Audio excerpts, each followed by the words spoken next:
Olá, pessoal, sejam todos bem-vindos. Boa noite, Cleton. Boa noite, Alex. Opa! Boa noite. Boa noite. Tudo pegando bom café com pra trabalhar. vocês? Isso aí, os integrantes oficiais âncoras do nosso podcast Café com TI. Não, eu prefiro ser boia, âncora funda, cara. Ah, tá certo, eu também. Ai, ai, ai. Vamos lá começar mais um debate entre a gente aqui, entre os participantes. Sejam todos bem-vindos que estão entrando aqui pelo YouTube, pela plataforma LinkedIn. Agradecemos a todos e vamos debater mais um tema de hoje, que a gente não para, né? A gente é incansável em temas, tecnologia e aprendendo. Tô sempre aprendendo com vocês, com esse povo todo aí que deixa sugestão, deixa as perguntas, isso é muito importante. Não sendo diferente, hoje nós vamos mais um temazinho de tecnologia. Vamos comentar hoje sobre criptografia. Vamos ver o conceito, as aplicações, que bendito significado vem para a criptografia, se é coisa nova, se é coisa antiga, o que que eu posso utilizar no meu dia a dia, se eu já usei alguma vez, isso está inserido no meu cotidiano, no meu trabalho ou em casa. Vamos debater hoje sobre esse assunto. E como hoje não tem enquete, nós vamos tratar diretamente sobre criptografia. A gente só vai fazer um overviewzinho que a criptografia a gente pode, se for pesquisar em vários livros, em várias bibliografias, a criptografia, ela, como outros temas que nós já debatemos também, tem um viés histórico, uma situação que vem da antiguidade, não é dos dias de hoje, não é no nosso momento de vida atual, nesses 2000 anos aqui. Tem bastante coisinha boa aí que nós vamos debater hoje.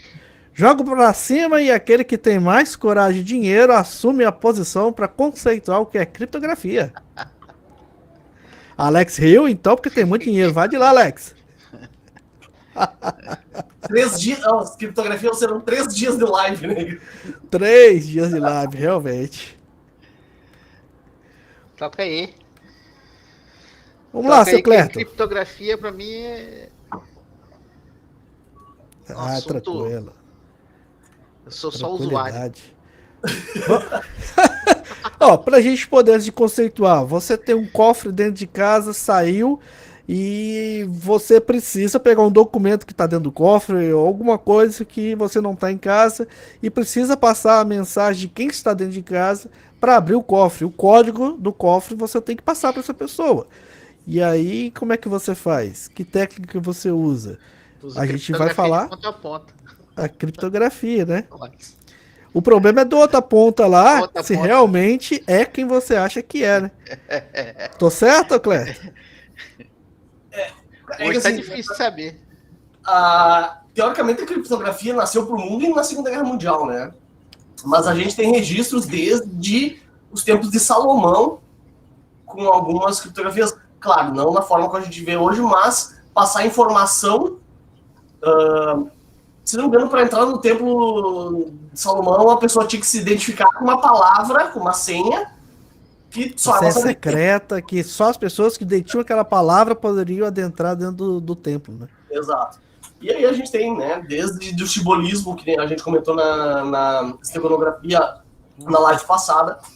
Então a criptografia ela serve basicamente para isso, para você esconder informação de quem tem que esconder e só quem tem que ter acesso a essa informação se identificar ou algo que a identifique e que tenha que possa vir a ter acesso a essa informação destinada a só ela ou a um grupo em si, né? Resumidamente, bem resumidamente. Bem resumidamente. E aproveitando que as pessoas que tiveram oportunidade de escutar no podcast ou de visualizar no nossa live aqui no YouTube ou no LinkedIn, no caso ao vivo ou após o ao vivo, é que efetivamente hoje nós vamos fazer essa diferença entre criptografia e a esteganografia. São objetivos bem distintos, apesar de um palavreado, o termo ser quase que parecido, né? Sim. No conceito, eles são muito parecidos. Né? Claro, na esteganografia a gente tem que saber aonde procurar. Na criptografia, a gente não esconde informação, não esconde a informação esconde o conteúdo. Isso, é. A esteganografia, como a gente debateu lá naquele episódio, naquela conversa nossa, a esteganografia é... Eu não sei que tem uma informação escondida. Ela está oculta, então só quem vai poder saber que existe ou não é o transmissor e o receptor. Enquanto que na criptografia, você sabe que tem algo. Então ela não está escondida. Ela está bem claro no sentido de existe alguma coisa ali por trás. Só que ela tá cifrada, ela está embaralhada. Eu não sei o significado. Na criptografia eu sei que existe um conteúdo, mas eu não sei o significado. Na esteganografia, como eu não sei que tem um conteúdo, muito menos eu vou encontrar nenhum tipo de significado, pela ausência do conteúdo. Só que na esteganografia eu posso, por exemplo, interceptar a mensagem e eu consigo procurar dentro da esteganografia, né, da imagem, ou do áudio, ou do vídeo, a mensagem. A criptografia, mesmo que eu consiga interceptar, é muito mais difícil. Exige um poder computacional muito maior para eu poder quebrar a chave e poder ter acesso à mensagem, né? Sim, sim, perfeitamente. Quando você fala que existe um recurso computacional, a gente pode remeter um pouquinho da história, como você falou, principalmente na Primeira Guerra Mundial, em que foi utilizada a criptografia da parte dos alemães, que fizeram, né, um equipamento que ficou conhecido na história da Enigma. E aí veio o Alan Turing, que com sua equipe conseguiu decifrar. Vamos só fazer um overview mais ou menos para o pessoal que está nos escutando ou está nos assistindo, o funcionamento básico da Enigma, para poder a gente entender e as pessoas terem pelo menos um parâmetro, né, do que é a criptografia, o objetivo dela e para que eles usaram esse tipo de aparelho e esse tipo de tecnologia, se assim a gente pode dizer, de embaralhar as informações, com qual objetivo, né? Alan Turing, que para mim foi... Nossa! Eu como nerd, cara, Alan Turing... Eu sou fã dos trabalhos do Alan Turing. A Enigma era uma máquina onde os alemães sabiamente inventaram um sistema onde eles conseguiam transmitir informação criptografada de um ponto ao outro, basicamente como funcionava o código Morse.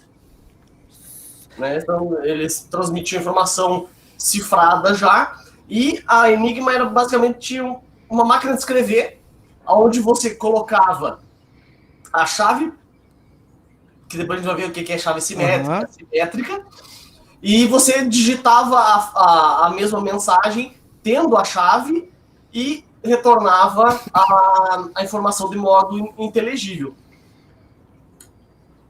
Se os Estados Unidos, Inglaterra, não tivessem conseguido uma máquina Enigma para fazer os testes para quebrar, provavelmente a Segunda Guerra Mundial teria tido um desfecho outro resultado diferente.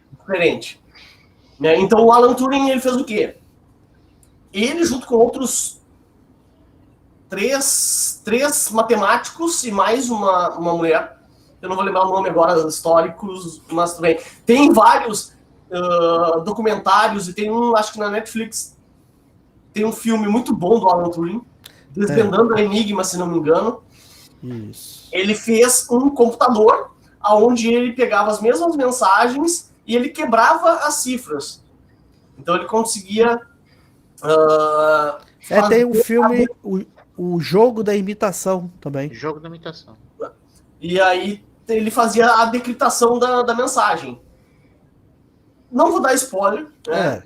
Mas a forma como ele chegou a esse resultado é bem pegada mesmo, porque...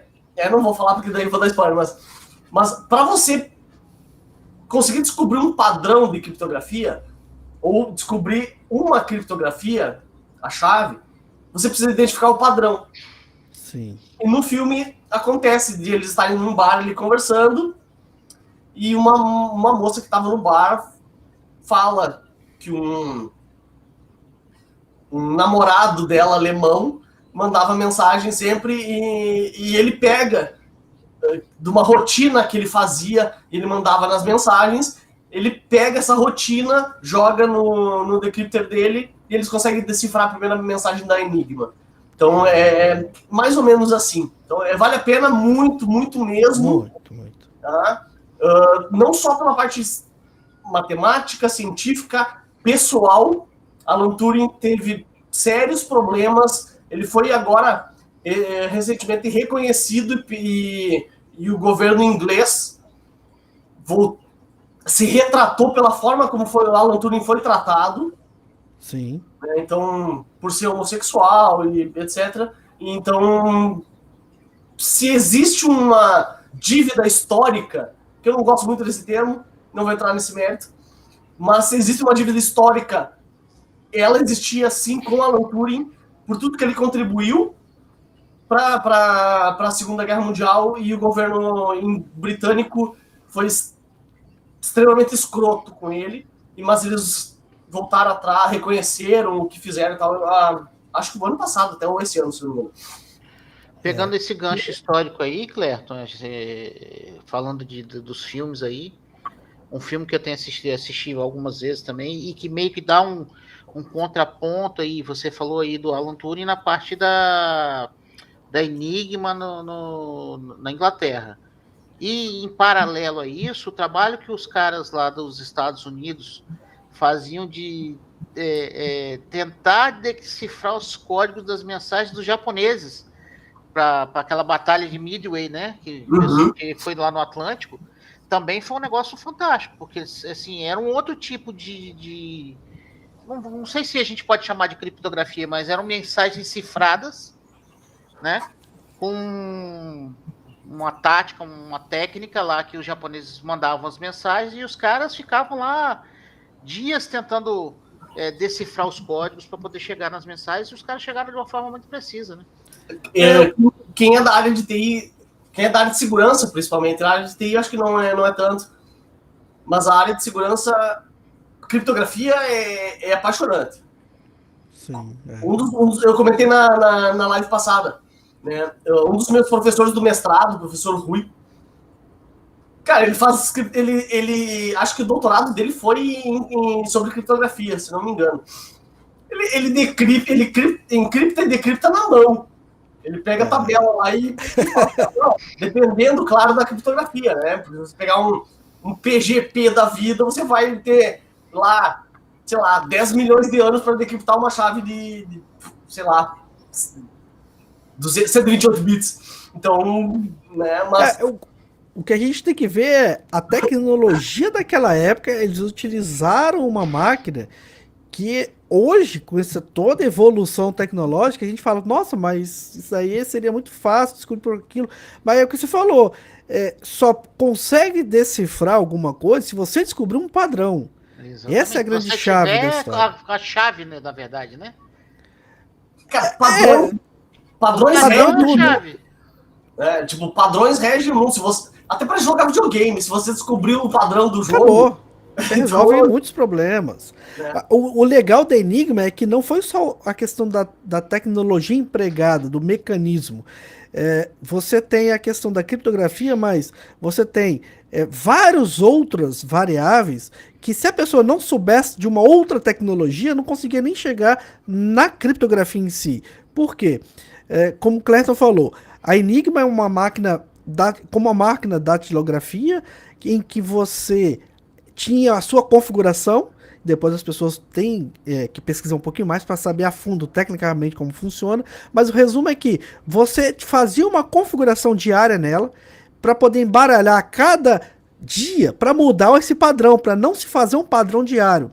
Então, resumidamente, você configurava todo dia ela de uma forma em que não criasse um padrão. E você, então, ao digitar cada tecla naquele aparelho, apareceu no visor uma outra letra diferente do que você digitou. Isso já estava no processo de criptografia. Dentro disso, o que o exército alemão fazia? Olha, eu tenho a minha mensagem texto limpo que eu quero transmitir. Eu digitava, configurava a Enigma, digitava a mensagem nas teclas, aparecia no visor a letra correspondente que estava ali no processo de criptografia. Eles anotavam no papel o resultado das outras letras que saíam e depois para transmitir para o exército do outro ponto onde eles precisavam fazer o inverso, eles mandavam em código Morse. Então, a letra A em código Morse, pá. A letra X, pá. E aí o outro lado, que recebia a mensagem em código Morse, ele tinha que saber qual era a configuração do dia da máquina Enigma que tinha do outro lado. Eram duas máquinas, na origem do destino. E aí a cada tecla que ele pegava aquela mensagem que ele recebia no código Morse, traria então as letras da mensagem original texto limpo. Então você tinha que saber criptografia, as configurações tinham que estar exatas no transmissor e no receptor, e você tinha que saber código Morse.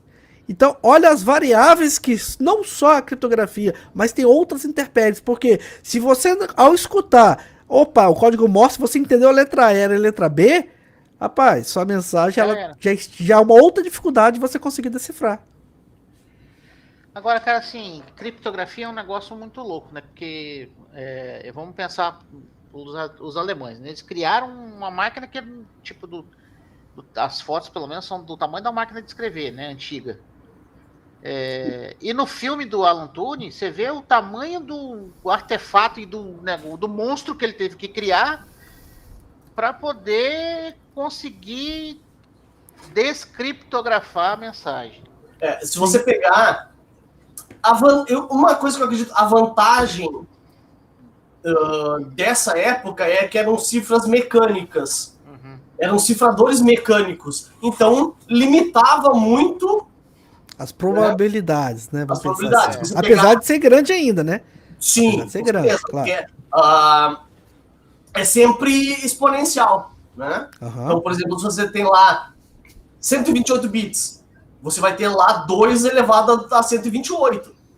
Então, isso é sempre exponencial. Só que, mecanicamente, você fica limitado.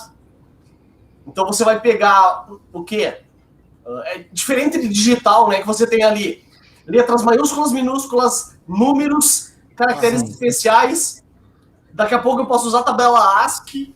Mas então... o comparativo que eu queria fazer é que, por exemplo, assim, na época do mecânico, você cria um código, cria uma cifra de um tamanho pequeno e precisou-se de uma máquina enorme para poder desmontar aquilo ali. Sim. Hoje em dia você gasta aí, vamos supor aí, 1 minuto e cria uma chave aqui. Para o cara quebrar essa chave, é horas e horas e horas, dias e o escambau, dependendo do tipo de criptografia que você usa, né? Se você pegar, por exemplo, o PGP, que é um protocolo mais utilizado, um dos mais utilizados, 128 bits de PGP você levaria, sei lá, mesmo pegando um computador que faça 1 bilhão de testes de chave por segundo, você levaria 10 milhões de anos para fazer. Porque, como eu falei, 128 é 2 elevado a 128 as possibilidades. Então, você levaria muito tempo. Esse é um ponto que, né, a gente entraria mais provavelmente, mas aqui vai embolar tudo. Vai para frente, volta. Sem se preocupar, não tem problema. Existe formas de quebrar a criptografia? Existe. Só que o custo computacional vale a informação que está criptografada? Essa é uma das coisas que, por exemplo, o pessoal discute sobre a urna eletrônica. Né? Que vai valer uma live para isso, né? Então, entrando nessa seara, digamos que a apuração leva 4 horas. Brasil inteiro, tá? 6 horas. 6 horas. Para se apurar todos os votos. Se você levasse 8 horas para quebrar a criptografia da urna, o processo, o pleito já ocorreu em 6. O resultado já saiu então, e acabou. Não interessa. O que você fazer com aquela informação? Não faz sentido mais. Agora, além do teu custo, com o que você vai fazer com ela? Exato, só que se você consegue decriptar a informação em 4 horas, opa, aí já é problema. Então o pessoal não... Quem discute e não é da área de segurança, por exemplo, não tem essa informação ou não se toca dessa informação que a informação criptografada ela só tem valor se você consegue obter a informação Vontade. antes do final do tempo de uso dela, tempo de vida da informação. A partir do momento que a informação não tem mais relevância, a criptografia que está aplicada nela funcionou. Então, esse é um dos pontos também com relação à urna eletrônica, né? Não existe dispositivo seguro. Eu concordo. Ainda bem se não estava desempregado. Pois é. Mas, se você criptografar uma informação e você usufruir dessa informação da forma para qual ela foi criptografada e da forma correta, ou o propósito dela, antes de que alguém possa ter acesso a ela quebrando a criptografia, ela atingiu o seu propósito. Então, é irrelevante. Né? Eu acho que a primeira... Todo mundo já deve ter ouvido falar, a gente tem vários pontos históricos com relação à criptografia. A primeira, cifra de César, né? Que a gente comentou nessa iconografia. Faz o deslocamento de 2 letras. 3 letras, isso. E na careca do peão, deixar o peão crescer. Né? Eu não poderia fazer, porque daria para escrever, mas eu não conseguiria ocultar a informação.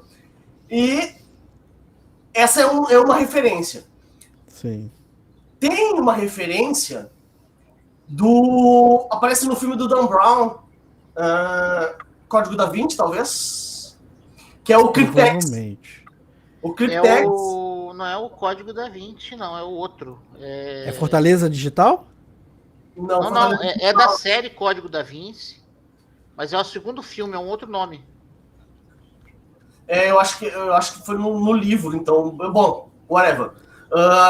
Mas é o Cryptex, que, segundo consta, existiam desenho de projetos do Leonardo da Vinci desse mecanismo, onde quem assistiu o filme, aí você dá para contar porque é antigo. Você colocava a informação num papel e ele ficava numa câmara protegido ou envolto por vinagre. E você tinha ali quatro configurações de senha, né? 4 possibilidades. E se você errasse, agulhinha e apagava a informação, destruía o papel. Isso aí. Então, esse é um Cryptex. Também é criptografia. O código que você coloca na sua mala para viajar é criptografia. 3 dígitos, 4 dígitos. Né? Isso é uma forma. Claro, a criptografia aí depende muito do... O Cryptex não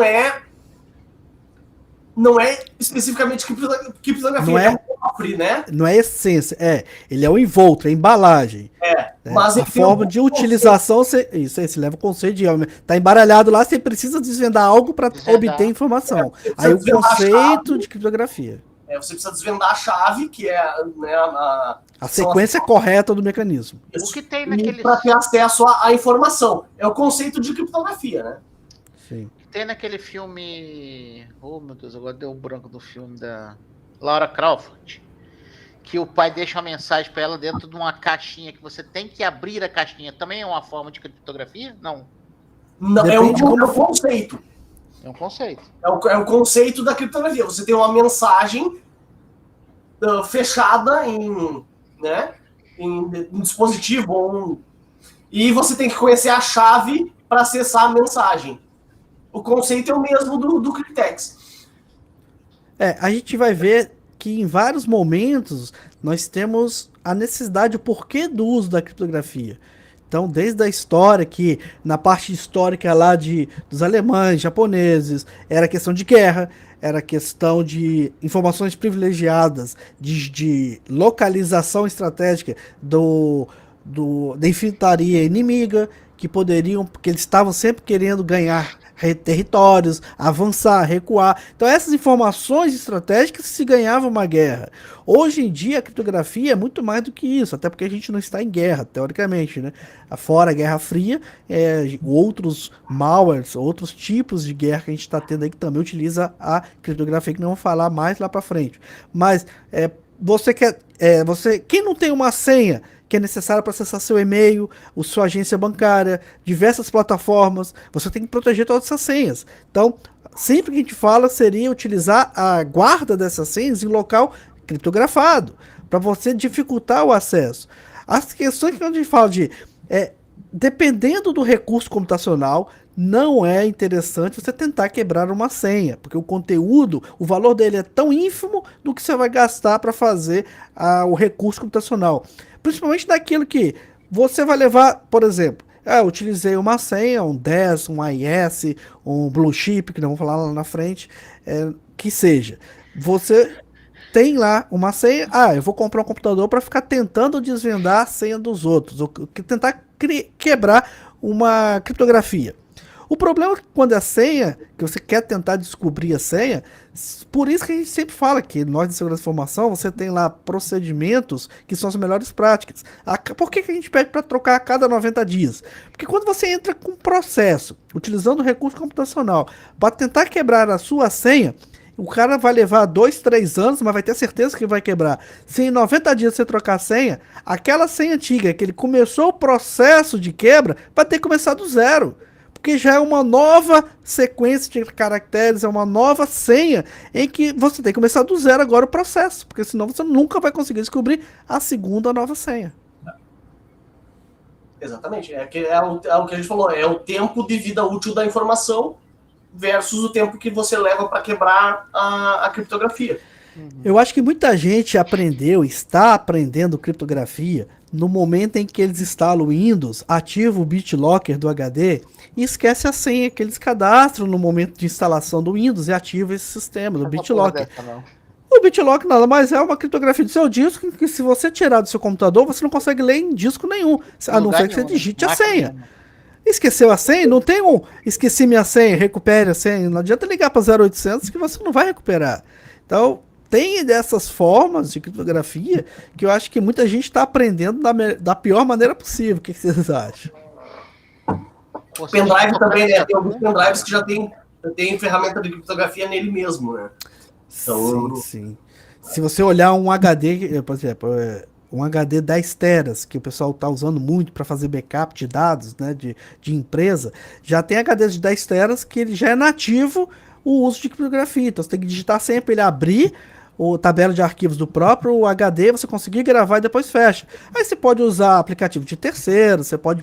Então, uma vasta de aplicativos que mexem com criptografia. Você pode criptografar um arquivo específico do seu HD, do seu pendrive, o HD inteiro. Você pode ocultar, que mesmo se você colocar na USB, o sistema nem vai identificar que tem um dispositivo ali. Então você tem que abrir o programa que gerou essa camuflagem, vamos dizer assim, a grosso modo, né? Para você digitar a senha, aí libera para o sistema operacional ter o acesso ao USB. Aí você digita uma segunda senha, que é a chave que nós vamos comentar lá na frente, que realmente vai decriptografar o dispositivo nível hardware. Enfim, hoje é criptografia no sangue.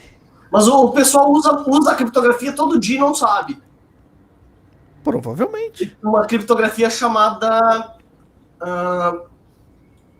E2EE, que está presente no WhatsApp. É a chamada criptografia de ponta a ponta. Ponta a ponta. WhatsApp, Telegram, Signal, o Outlook usa, o Proton Mail também utiliza. Então, o pessoal utiliza a criptografia de ponta a ponta todos os dias, trocando mensagem no WhatsApp e não sabe. E aí eu acho que até... não se atenta. E aí eu acho que vale mais vamos botar aí, né, um gancho aproveitando essa informação. Quando a gente fala criptografia, o Clerton fala do ponto a ponto, é a criptografia que sai do meu aparelho e vai até você, e é a criptografia de meio. Então a informação no meio de transporte, nós vamos entrar em camada OSI, né, esquece isso, né, ponto a ponto, saiu daqui, chegou lá, senão a gente vai entrar muito no tecnês. Então esse daí é o fator típico de criptografia de transporte, de e-mail. O que eu falo com isso? Que quando a informação eu digito para o Clerton, ou eu digito para o Alex, ou eu digito para qualquer outra pessoa, eu estou digitando em informação texto limpo. Ele não está criptografado, ele não está cifrado. Ele chega lá do outro lado e a pessoa lê, tá também em texto limpo. Tá? Consegue enxergar e receber a informação. O que acontece é que, com alguns tipos de técnicas, como man the middle, que pode estar no meio escutando, você pode ter um servidor aí, um honeypot, que você pode estar só tentando pegar um pacote, eu vou abrir, vou tirar a informação e vou mandar para frente. Ué, mas está criptografado, é como se fosse o HTTPS da vida. A parte do security layer lá na navegação da web. São informações que são baralhadas ali no transporte, não adianta Mesmo você usar um Wireshark. Não vai conseguir pegar. Não vai. Você não consegue ver nada, é tunilamento entre ponta a ponta, é um túnel que informações passam criptografadas. É o SSL, TLS. O grande problema na criptografia de ponto a ponto, no meu ponto de vista, é que como ele é só uma criptografia de e-mail, você não tem a certeza que a outra pessoa do outro lado é a autenticidade que eu quero dar para receber informação. Principalmente hoje, que você tem um celular que é compartilhado, um computador que é compartilhado com várias pessoas. Então não quer dizer que não podemos, nós da segurança da informação temos que deixar bem claro, não é porque que se usa uma criptografia ponta a ponta que as informações estão seguras. Não porque eu sei que sou eu que estou enviando a mensagem, mas eu não sei quem está recebendo. Então essa é uma situação complicada. Ela tem um propósito específico que é exatamente o que você comentou, que é evitar um ataque do man in the middle. Que de transporte, do meio. Uma das ferramentas que a gente utiliza o Wireshark. Quem trabalhou com Wireshark sabe que é um sniffer de rede.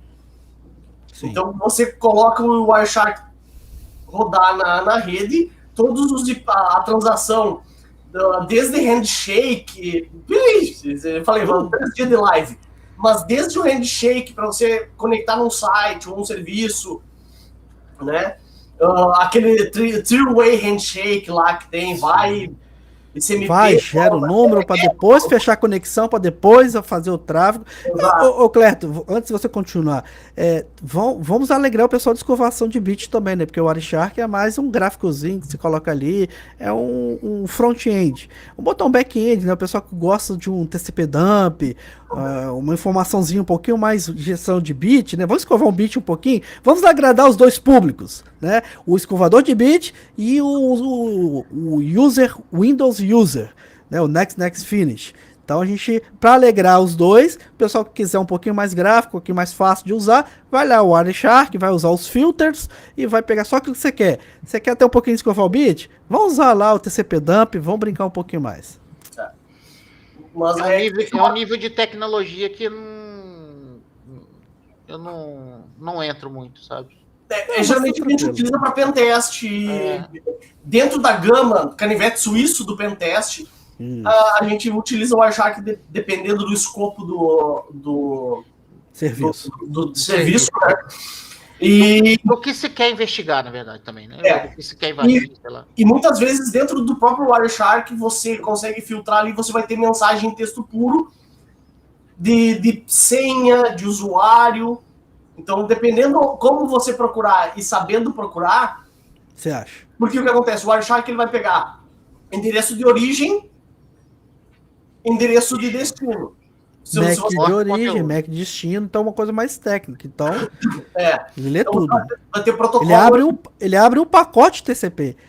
Não é porque é só IPv4, não, é IPv6, é pacote. Passou na rede, ele tá lendo. E aí você consegue, passou na rede, ele morde, né? Cara, o que trafega na rede, por isso que a gente utiliza outras técnicas de segurança, que é, por exemplo, você falou mesmo, o PGP mesmo, que é nível usuário, né? Você instala no seu computador o PGP, vai mandar um e-mail. Aquele servidor de e-mail que você usa não é HTTPS, HTTP seria texto simples, ou webmail que você utiliza. Então... Mas aí no caso dos e-mails é o SSL, TLS. Sim. Mas é o que acontece. Mas mesmo no meio físico, a gente utiliza uma técnica chamada Switch Port Security, que é as portas vagas no switch. Se alguém espetar um cabo para colocar um Wireshark da vida, ele derruba a porta administrativamente. Então existem métodos de segurança físicas. Para barrar? Exatamente. Por exemplo, você vai ter lá no hack um switch lá com 5 portas no corredor ou numa sala. Sabe aquela pontinha de cabo lá que ficou na sala de reuniões? O pessoal pode espetar ali. Quando ele detecta um MAC diferente, ele derruba administrativamente a porta. As melhores práticas falam para você fazer um disable nas portas que não são usadas.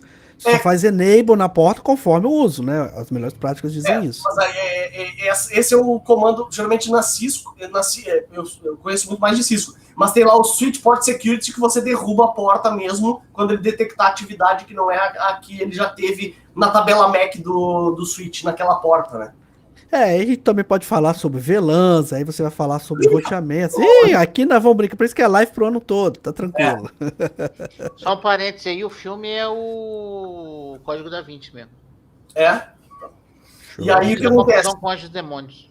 Então, o propósito do ponto a ponto é exatamente man in the middle mesmo, é você evitar que alguém, no meio da comunicação entre os dois pontos, porque, teoricamente, se você está comunicando com outra ponta, você tem esse contato. Então, ele é um contato conhecido.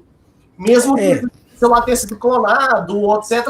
Mas a prerrogativa, ou a premissa é de que seriam dois pontos confiáveis trocando informação e evitar alguém capturar o tráfego entre os dois pontos.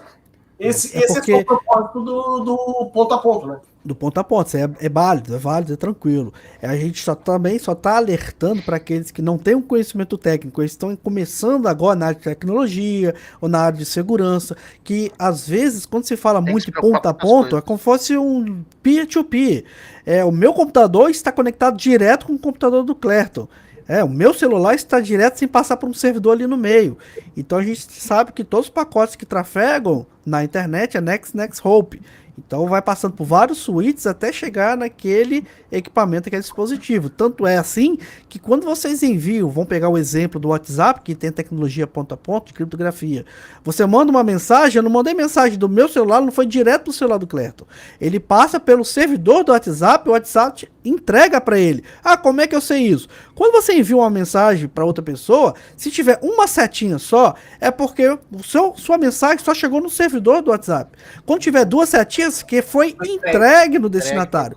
Então, só para a gente deixar claro para aquelas pessoas que estão começando na área de segurança, na área de tecnologia, quando muitas vezes esse ponto a ponto que a gente fala aqui na criptografia é diferente daquele peer-to-peer lá do torrent, lá naqueles downloads que a gente conectava direto a um computador de um usuário, de uma rede, de uma malha de rede de usuários, usando aquela tecnologia e fazendo download. Naquele caso eu estava fazendo download direto da máquina de um usuário, então era realmente o ponto a ponto.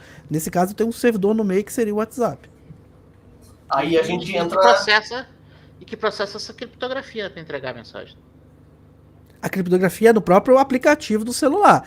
Tanto é, o Alex, que se você for Android, né? Desculpa o pessoal que é iPhone, nós vamos entrar aqui numa treta, iPhone e Android. O Android, você consegue enxergar os aplicativos lá no gerenciador de arquivos, todas as pastas onde tem os programas, onde tem os bancos de dados. Então lá no WhatsApp, você tem uma das subpastas dentro do WhatsApp, o local que é feito, o backup do seu WhatsApp dos últimos 7 dias, ou dos últimos 5 dias, não me lembro agora exato qual é a sequência. E lá vai estar lá os arquivos, que são os backups das suas mensagens. Eles ali estão criptografados. Agora, quando você quer ler uma mensagem de alguém, de receber ou enviou, você só consegue ler no seu celular. Se eu pegar esse arquivo, copiar em outro aparelho, instalar o WhatsApp, tentar ler, eu não vou conseguir ler, porque a chave está atrelado ao próprio app do WhatsApp naquele celular. Não basta eu copiar esse arquivo backup ou arquivo de conversas e tentar levar para o outro celular e tentar abrir lá no WhatsApp que está instalado. Não vai conseguir. A chave é única. Aí a gente entra um pouco na... As tipos de chave. Chave simétrica, chave assimétrica, né? A criptografia ponto a ponto, ela se assemelha muito a uma chave simétrica, onde os dois têm a mesma chave que foi utilizada para criptografar a mensagem. Então, eu criptografo com uma chave, na chave simétrica, né? Então, por exemplo, eu vou mandar uma mensagem para o Rony. Eu tenho a chave... Vamos trazer assim. Eu pego uma mensagem, escrevo, ponho numa caixinha com um cadeado. Boa. Rony e eu, ambos temos a mesma chave do cadeado. Isso é uma chave simétrica. Iguais, idênticas, a mesma Exatamente. chave que ele tem, eu tenho, abro o mesmo dispositivo. Então, por Isso exemplo, foi muito interessante para mim, porque eu não sabia que era simétrica, e assimétrica no conceito de chave. então, aí o que acontece? A chave simétrica ela é baseada só num algoritmo e uma chave de segurança. Isso. Né? Então, eu sou contra. Eu sou contra analogias porque você presume que a pessoa não consegue alcançar o que você está falando. Tranquilidade. Você parte do princípio que a pessoa é ignorante. Então eu não gosto de analogias, mas vamos trazer dessa forma. Pense Aqui a gente atende a todos os níveis, né? Pense aqui de é uma forma democrático. diferente. Aqui você tem uma inteligência um pouquinho superior. Não que o cara... Não é bem... Eu dei aula há muito tempo, então eu gosto de trazer analogia. Então, a chave simétrica é assim. Cara, é como se eu pegasse uma caixinha com cadeado, eu tenho uma chave, o Rony tem outra, eu mando para ele vai conseguir abrir com a mesma chave. A criptografia assimétrica, e aí a gente entra ela é conhecida como chave pública e chave privada. Isso. Então ela é criptografada com uma chave e decriptada ou descriptografada com outra chave. Então, por exemplo, o Rony tem só o cadeado. Então, se ele quer mandar uma mensagem para mim, ele pega a mesma caixinha, ele tem o cadeado lá, que seria a chave pública, ele fecha o cadeado, mas só eu tenho a chave, que é a minha chave privada. Então, eu consigo, dessa forma, que só eu consiga abrir essa mensagem. O Rony, qualquer um pode ter o cadeado, se eu tiver 20 chaves, eu posso ter 20 cadeados espalhados, e as pessoas me mandarem mensagem, eu sei qual chave eu vou usar para abrir cada mensagem. Ele vai colocar a mensagem dentro da caixa e vai passar o cadeado, mas nem ele mais vai abrir. Exatamente. Vou botar um pouquinho a grosso modo mais esse cadeado. Vamos pensar um cadeado sem miolo. É um cadeado só, a estrutura de um cadeado. Eu quero botar uma mensagem que seja segura, que eu vou enviar para alguém. Então eu tenho, em minha posse, eu tenho 2 miolos de cadeado. O miolo de cadeado do Clerton e o miolo do cadeado do Alex. Eu defini agora que eu quero mandar uma mensagem pro Clerton. Eu tô com a estrutura do cadeado, coloquei a mensagem ali dentro, peguei o miolo que vai acoplar aqui no cadeado, e esse miolo de chave, só quem vai abrir é quem tem a chave desse miolo. Chave? Quem é? É o Clerton. Se eu pegar esse cadeado com o miolo do Clerton e enviar para Alex, a chave do Alex não entra dentro desse miolo do cadeado. Isso é característica, por exemplo, das nossas portas, seja de carro, de residência e tudo mais. Só quem tem a chave privada que vai abrir, né? Enquanto que a pública não. Não, porque ele tá pensando na chave Misha. Misha, gente, é outra história. Eu tô pensando numa técnica hacker chamada lockpicking. Nossa, eu tenho um conjunto disso, pois é, né? Se o cara tem que conhecer como funciona o cadeado para alinhar todos os dentes e vai conseguir depender da chave. Eu tenho um conjunto lockpicking, eu dei um pro Wiki, e, cara, o Wiki faz lockpicking melhor do que muito hacker que eu conheço. Cara, é bacana, né, cara? É muito boa. O lockpicking é aquilo que você assiste nos filmes, que o cara põe lá 2 ferrinhos e abre a porta. Com clips você abre a porta, com clips você consegue, né? Você só tem que saber como funciona uma fechadura. Então a gente voltando um pouquinho da chave assimétrica e simétrica. A chave assimétrica, o que acontece? Toda vez que eu quero mandar uma mensagem para alguém e só quero que ela abra, eu estou garantindo essa autenticidade de quem vai receber a mensagem. Então, a autenticidade dessa mensagem só o Clerton pode ler. Então, como eu estou botando a minha chave pública, que todo mundo sabe, qualquer pessoa pode enviar uma mensagem para mim colocando o miolinho no cadeado lá meu, que é a minha chave pública. Só que quem vai abrir sou eu com a chave privada, que é a chavinha que vai abrir o miolo do cadeado. Então a assimétrica é isso. Você tem o miolo, mas não tem a minha chave. Eu tenho a minha chave, você não tem a minha chave. Então todo mundo... por isso que existe um servidor de chaves públicas. onde você, ao criar sua chave assimétrica, você tem que criar duas chaves. Então, na criptografia assimétrica, todo mundo que quer trabalhar com criptografia assimétrica tem que ter duas chaves. A chave pública e a chave privada. A chave privada você coloca no seu bolso, você não dá para ninguém. A chave pública, você pode tirar cópias e entregar para Deus e o mundo. Porque é essa chave pública que as pessoas vão precisar cifrar as mensagens para te enviar. Porque aí quando chegar para você a mensagem, aí você tira do bolso a chave privada que você consegue abrir a mensagem. Essa é a diferença entre a chave simétrica e assimétrica. Sendo que na assimétrica, você tem um servidor de chaves e você não precisa se preocupar em colocar sua chave pública lá. Não pode fazer inverso. Você não pode pegar sua chave privada e sair mandando para ninguém. Você não pode compartilhar. Por isso que tem toda uma preocupação nesse uso de chave simétrica, assimétrica, porque uma vez a sua chave privada sendo de conhecimento ou estando de posse de outras pessoas, as pessoas passam por você. Assim como é o certificado digital, vamos pensar grosso modo na comparação. Né? Você tem lá a senha do PIN, você, para qualquer situação, tecnologicamente falando, você é quem você é. Quem diz ser. Chave privada é a mesma coisa. Se você tem a minha chave privada, você vai sair abrindo todo quanto é arquivo que o pessoal cifrou com a minha chave pública. Uhum. É o que acontece. O certificado digital, ele envolve um dos 3 pilares da segurança de informação, que é identificar, né? Identificar, ou seja, o certificado digital, ele é emitido por uma certificadora. Uma entidade certificadora. Uma entidade certificadora. E que ela atribui aquela identidade sua ao seu certificado. Então, através do certificado, você comprova que você é você mesmo. Se você ceder esse certificado... É por isso que o certificado tem aqueles negocinhos, aquelas chavinhas pra cima, assim, né? Aí a gente tem lá... As cadeias. Isso. É por isso que, por exemplo, você tem algumas entidades certificadoras, Let's Encrypt,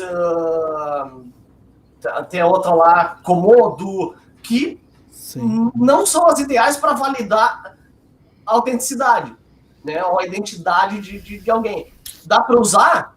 Dá, mas eles são o que a gente chama de autoassinados. Então não existe uma autoridade, uma entidade certificadora dizendo que aquela pessoa é você mesmo. Você assinou o seu certificado digital. Você já viram? A gente usa, bota num monte de máquina o negócio, porque tem várias pessoas que precisam usar. Olha o jeitinho brasileiro. O certificado A1 rodando a empresa toda. Não, por exemplo, muitos firewalls, eles utilizam certificados autoassinados. Então você tem um certificado para validar um acesso via VPN. Tudo bem, você criou o certificado e entregou para aquele usuário. É um certificado válido para validar o serviço e a identidade dele para o acesso. Nada contra. Né? Mas, por exemplo, você tem o meu site é HTTPS. Beleza, mas você usa Let's Encrypt. Não, desculpa. Né? Qualquer pessoa pode fazer um certificado digital para validar o HTTPS, mas ele é autoassinado. Então não existe uma autoridade certificadora, uma entidade certificadora válida que você pode consultar a real identidade daquele autoridade, site. O que acontece também no Exchange, quando era on-premise, né, ainda tem muita empresa que usa o on-premise, as conexões entre os computadores clientes com seus Exchange, você pode criar uma assinatura auto-assinada e você vai continuar fazendo as conexões com o Exchange sem dar aquelas mensagens de erro, que precisa fazer essa conexão, essa certificação. A questão vai mais além. Quando você vai para o mundo externo, para você ter a certificação, o controle, que é outra pessoa, que as pessoas que estão conectando para fazer o acesso ao POP, SMTP, IMAP, que seja, você tem que ter uma certificação externa, não auto-assinada, para você ter a certeza que aquela transação ela é legítima. Muito das vezes também tem serviços que não aceitam você gerar o serviço, botar no ar, se você tentar colocar uma chave auto-assinada. Porque é segurança, né? Já ficam pensando nessa situação, é Por segurança. exemplo, na máquina aqui, essa autoassinada e essa padrão Windows que tem na máquina, Mas qual serviço? Normalmente você não tem nenhum tipo de certificação quando você instala o computador. não, agora tem um certificadozinho do Windows próprio ali que fica ali dentro da máquina. Mas para garantir o quê? Qual é a Não finalidade sei. desse certificado? Não sei. Eu já vi em algumas máquinas esse certificado lá agarrado lá como certificado. Porque normalmente o certificado ele tem um serviço atrelado, ele tem um recurso. Você cria para autenticar o domínio, para autenticar Eu não sei se é transação isso. comercial, para você certificar somente a conexão. Então você tem que ter qual é o objetivo do certificado. Né?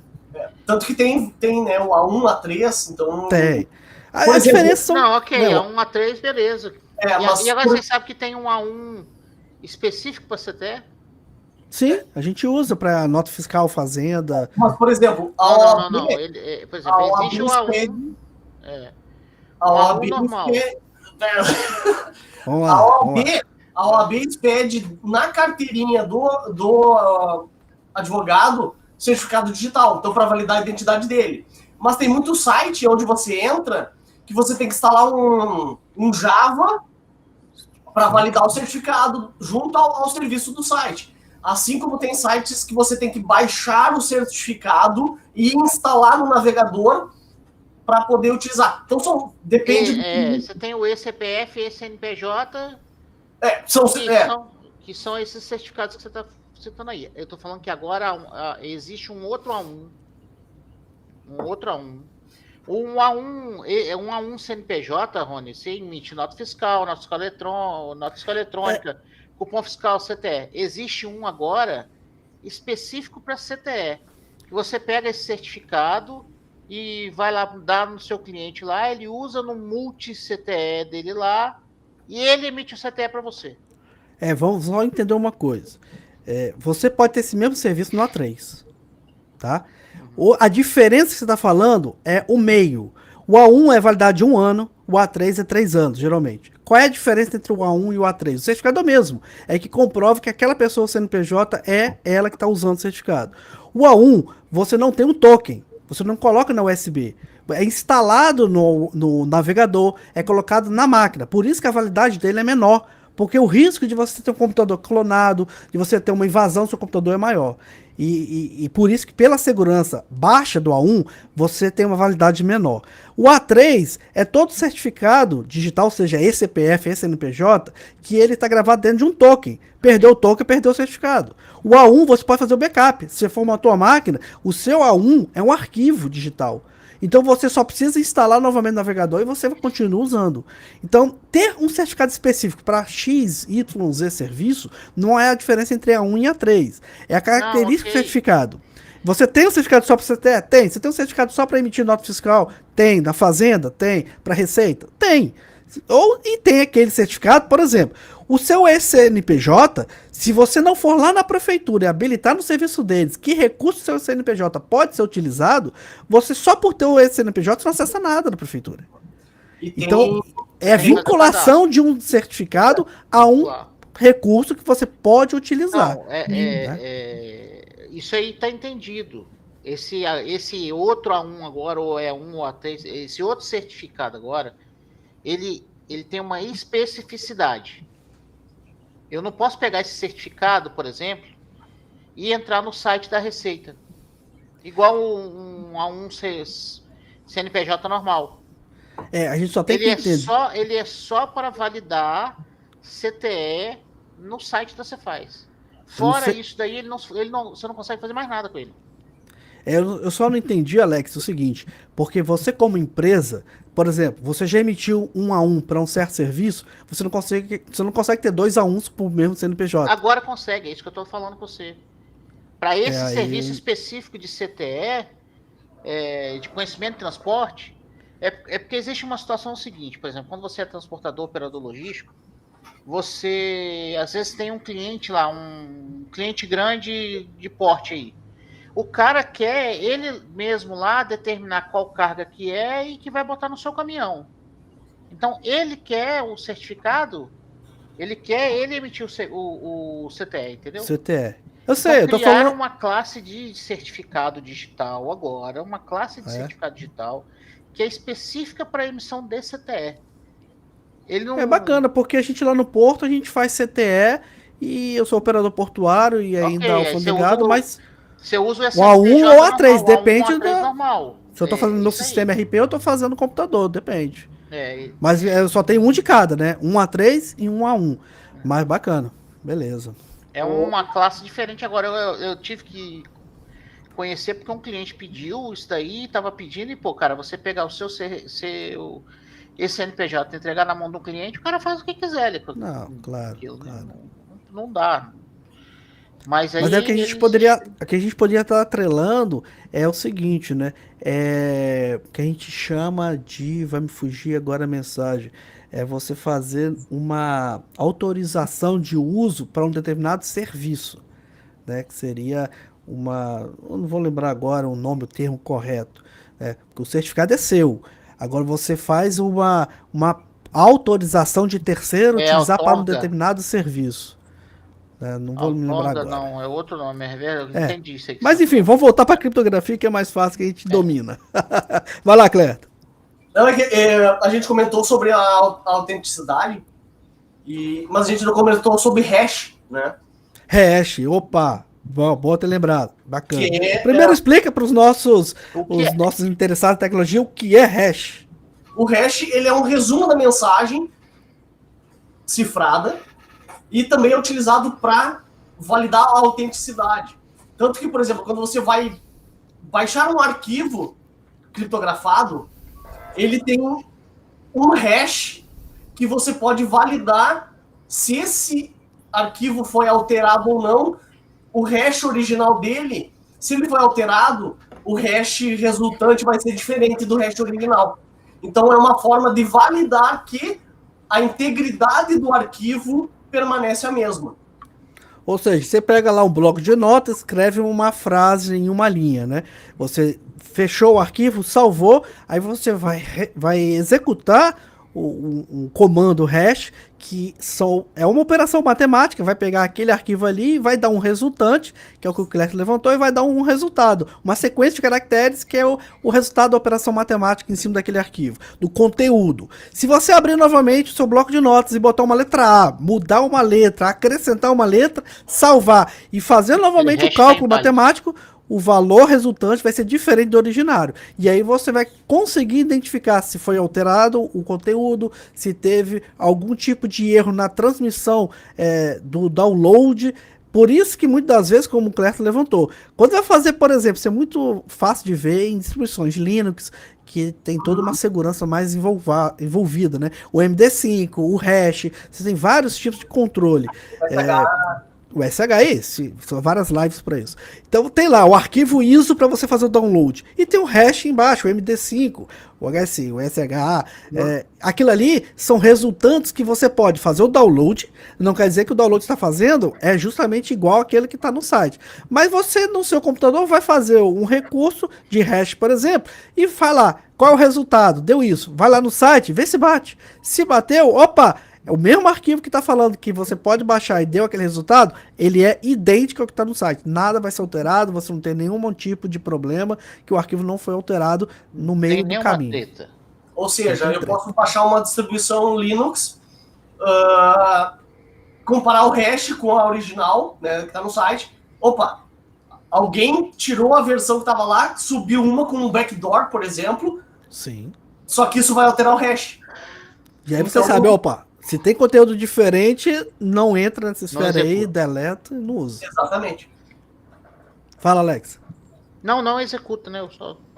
Sim, E interessante que essa questão do hash, né, muitas das vezes a gente já lá no passado, quando a gente trabalhava com WinZip, com descompactadores de arquivos, dava aqueles erros de CRC. Que bendito problemas é aquele, que você fazia todo um cálculo cíclico para saber se o arquivo está corrompido, para saber se o arquivo que está ali dentro, ao você tentar extrair, era o mesmo conteúdo, se tivesse algum problema no download lá que movimentou um bit e 1 virou 0, e aí você não tinha um arquivo íntegro, não deixava nem você extrair por um problema dessa natureza. Então, percebam, criptografia, as pessoas que querem trabalhar, que gostam de tecnologia, que querem se aventurar em segurança de informação, pessoal, tem que gostar de matemática. Porque criptografia é algoritmo de Puro, né? cálculos matemáticos, probabilidades. Se você não gosta disso, realmente vá para humanas, que lá é melhor. Fiz nossa propaganda, hein, Cleto? Depois sou eu, né? Eu tenho me controlado. Ai, eu não consegui. Então, não, assim, é bem fácil, cara. Eu sugeriria duas criptografias para quem tá começando. Cifra de César, que é bem fácil de se entender, tá? Você consegue entender o conceito e depois cifra de Wegener. Wegener. Que aí nada mais é, a Wegener é derivado da cifra de César, né? é uma Cifra de série, César são uma várias série, séries né? de cifra de César, né? Onde você vai ter lá duas tabelas, uma horizontal e uma vertical, onde você vai ter lá de A a Z, e de A a Z até embaixo. Então você vai fazer toda a parte de A a Z, daí você começa a preencher. Então, se tu Vou ficar doido, só escutando, não vou nem entender o que é. cifra de César é beleza para você entender. Aí, Sim. se você quiser continuar com a parte de criptografia, aí tu parte para uma cifra de Wegener, que aí o bicho já pega mais valendo e aí tu vai querer... Historicamente, a Wegener, ela nasceu porque, como você tem um deslocamento de 3 letras para frente para cada letra na cifra de César, chegou um momento que o pessoal na probabilidade conseguiu descobrir qual era o padrão. E aí consegue descobrir a mensagem. E aí veio a Wegener, que é uma derivada da cifra de César, porque com a mesma chave você tinha o mesmo deslocamento padrão para todas as letras daquela frase cifrada. Na Wegener não. Para cada letra você tem um deslocamento diferente. Então você pode, na primeira letra, usar a cifra de César deslocando 3 letras. Na segunda letra, você pode ir lá na cifra de César deslocando 7 letras. Então essa variação deu a Wegener uma utilidade maior, uma complexidade muito maior para tentar descobrir uma mensagem cifrada do que utilizar a tabela da cifra de César. Cara, assisti um filme interessante com uma criptografia que veio aqui na minha mente agora. O cara usou um número de celular e ditou um textão, né? Cada número daquele ali, do celular, era uma palavra, um deslocamento que ele tinha que fazer para poder pegar a palavra, para poder formar a frase que o cara queria falar. Ah, tá. Cara, o filme dos caras numa estação... de uma gangue, não era? Não. Não, é um negócio lá no futuro, de uma estação espacial, os caras fizeram lá vários satélites que controlavam o clima na Terra. E aí ele utiliza...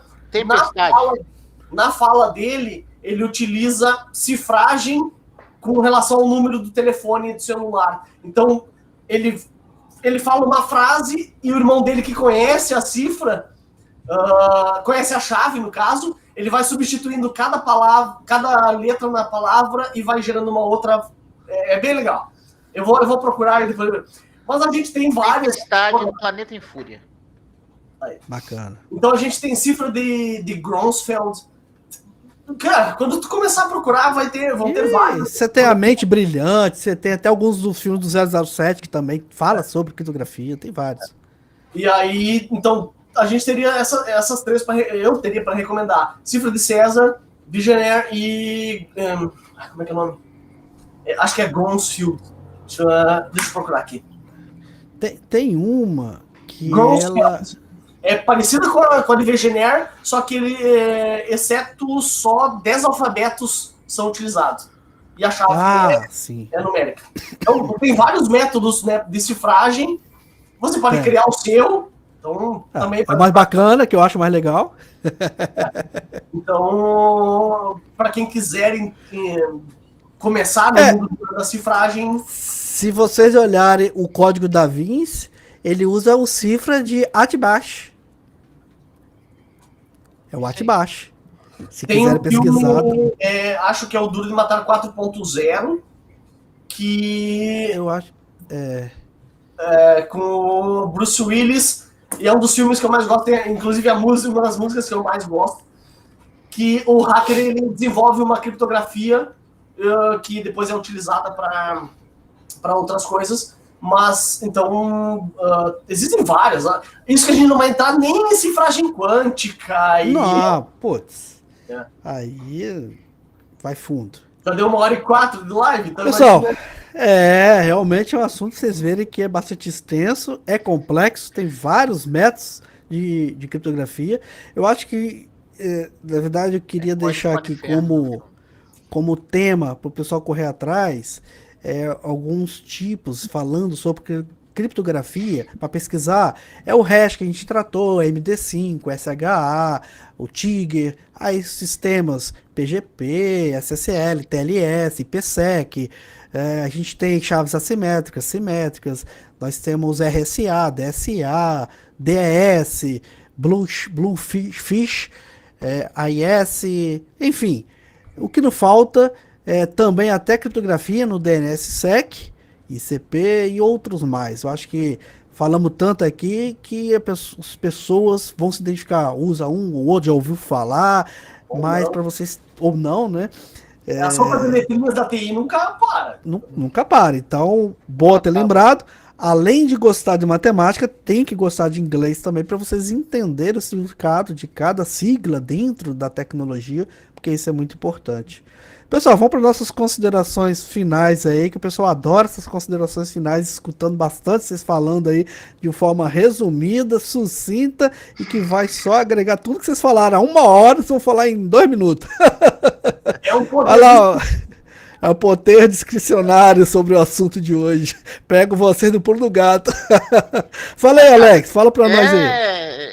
Pegar aí a sua opinião de letrinha que você falou até no final aí e cair matando de pesquisar na internet, que vai achar muita matéria, muito filme, livros que podem esclarecer mais a situação, né?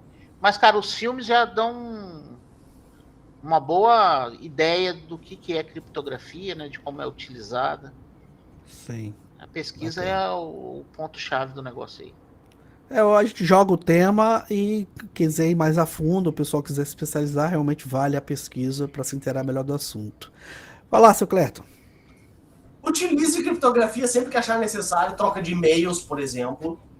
Tá? Boa. Nem todo mundo utiliza, mas a gente tem criptografia para ligações. Se você pegar protocolos de criptografia militar, a própria chamada de rádio de um ponto para o outro, as comunicações são criptografadas, são cifradas mesmo por nós. Então, estude tipos de criptografia, aí você vai entrar SHA, DES, aquele WPA, PSK que você utiliza lá para criar senha na Wi-Fi, é criptografia, é um protocolo de criptografia. E estude protocolos também. TLS, SSL, para você entender, porque são as formas de criptografia, são os algoritmos de criptografia. Quantos bits vão ter, e os protocolos é como se trafega. Para fazer VPN, você vai usar um IKE, vai usar um IPsec, então... LL2P... isso aí. Então, por que isso? Eu vou escolher qualquer um. Não, peraí, depende... pelo tamanho da chave, pela complexidade, a necessidade e o objetivo de cada um deles tem... diferente, como a gente comentou. Se você pegar lá uma criptografia de 56 bits, é diferente de você pegar uma de 128. Quanto mais bits tiver, lembrando, é 2 no expoente o número de bits. Então, se você pegar lá um RSA de 512 bits, fizeram um teste, precisaram de 300 computadores rodando e levaram 7 meses para quebrar. Pois é. Se você pegar um PGP, outro protocolo, né, outra forma, então... A informação tem que ser muito valiosa, né? 1 bilhão de chaves por segundo para você tentar. Você vai levar 10 milhões de anos. O PGP eu posso usar até 2048 bits. E você vê, né, serviço, por exemplo, você vai botar um HTTPD, vai falar de serviço que é Linux na cabeça, um serviço web, um Apache, um Nginx, você tem que criar uma chave lá para poder você botar segurança e levantar. De 1024 a 2048 o tamanho da chave. Então você vê absurdamente, por quê? Porque é um serviço que é bastante usado, bastante atacado também para invasão. Por exemplo, o RC2 vai de 8 a 1024. Então, a qual eu utilizo? Depende da segurança que você quer no que você está trafegando, no dado que você quer. Quanto mais bits, tem um custo computacional para você cifrar isso. Também. Mas tem um custo exponencialmente maior para decriptar. Dá mais segurança. Então, estude criptografia, utilize quando for necessário, é interessante, é útil. Vale a pena aplicar dependendo do que você for trafegar. E só, né, pessoal, resumindo aqui também, lembrando, né, Cleto, que a gente ia falar sobre a rede Tor, que usa a criptografia, que nós falamos lá em outra live, no outro episódio, lá no nosso podcast. Efetivamente, por isso que quanto maior a chave, mais lento fica a sua conexão. Você tem que lembrar que todo pacotinho que sai para o NextHope, você abre o pacote, decriptografa o conteúdo, vê para onde é que vai, criptografa de novo, NextHope vai para frente. Então, quanto maior a chave, mais tempo leva para abrir o pacotinho, fechar o pacotinho e jogar para frente. Mesmo que seja só o cabeçalho. Só o cabeçalho. Tem um tempo considerável. Pessoal, estou satisfeito, acho que todos estão aqui ávidos por mais conteúdo, aguardando a próxima semana, a próxima live, próximo episódio. Mas acredito que a gente já deu pelo menos um caminho norte para aqueles que querem se aventurar em segurança da informação, tecnologia e criptografia em específico.